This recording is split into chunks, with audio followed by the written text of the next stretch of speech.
Hello. This is going to be a video about the significance of the Bible in our culture. It isn't a religious talk, so don't get worried, nor is it a psychological study. It's just an observation. And so with that, let's start. In my last video, I used a biblical reference to illustrate how people react when some sort of a leader emerges, and I got some interesting responses, some of them from people who were ticking me off for not believing that the story of the Exodus was a prefiguration of the New Testament. To those of you who feel like that, you are at liberty to believe what you want. And anything you want to believe about the story of Exodus, that's your privilege. I am at liberty to believe what I want. That's just a point I want to make. There was also a thoughtful reference from one viewer to the Hyksos. Their origins are a bit foggy, but they came from the East and could be Semitic or Asiatic or Hurrite or any combination of the above. Nobody knows. Although many had Canaanite names, and that's what's interesting because Joseph was a Canaanite. Anyway, the Hyksos took over Egypt about 1700 BC, and there are tales of invasions and battles, but historians now believe that it was just a continuous sort of dribbling in and immigration and settlement, sometimes forceful, but more or less continuous over a period. And they brought new technologies, tools, weapons, loanwords, agricultural techniques, and Egypt became strong under the Hyksos, whoever they were. And it's quite possible that the biblical Joseph, as I said, was one of them, although it's also possible that a Hyksos pharaoh would have seen a capable foreigner as a more trustworthy candidate to be a prime minister than a native Egyptian.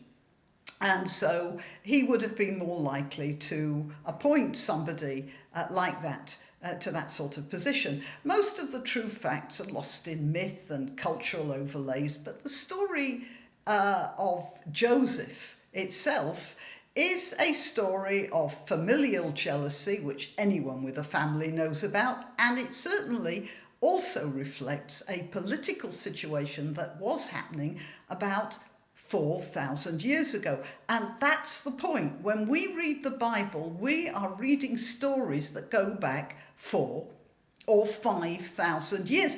Actually, maybe a bit more than that, because the word, which we in English pronounce Eden, is pronounced in Hebrew, Eden, and that's a word direct from Sumerian, in which Eden meant plain, in the sense of a desert plain.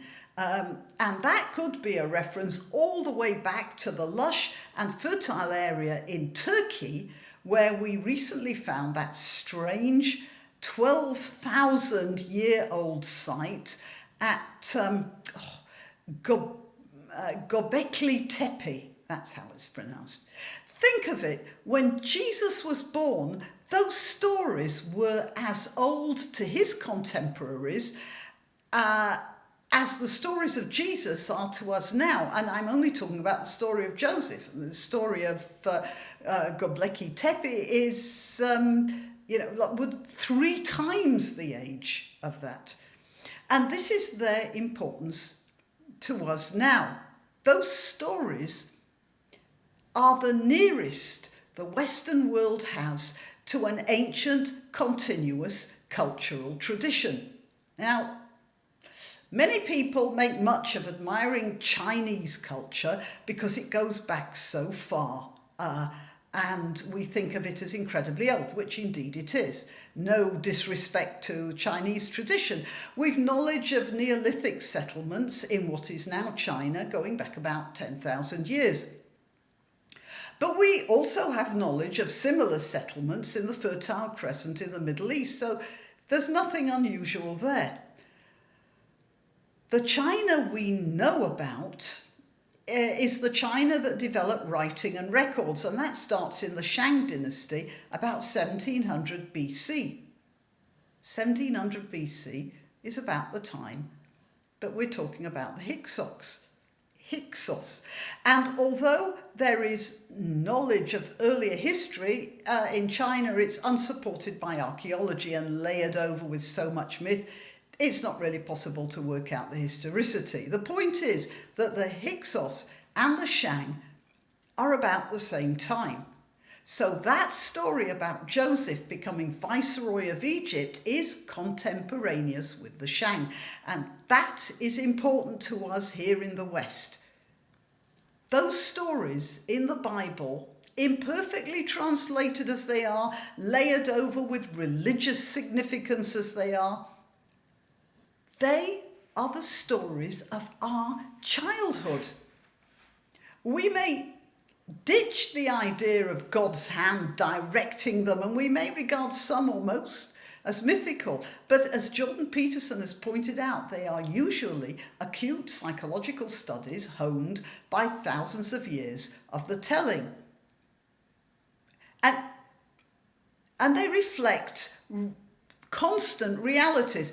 If I speak about some girl and refer to her as a Cinderella, for instance, you'll all know what I mean. The word Cinderella is a shorthand that enables me to tell you about someone or a situation without having to go into extensive and time-wasting detail.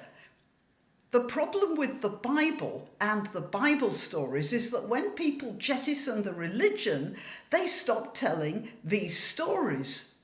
And these stories are our cultural tradition. And when we stop telling these stories, we have less in common with each other.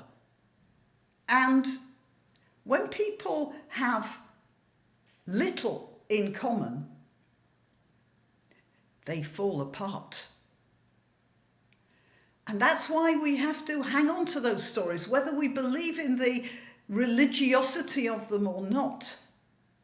They are what gives us the basis upon which we can converse. We must hang on to them.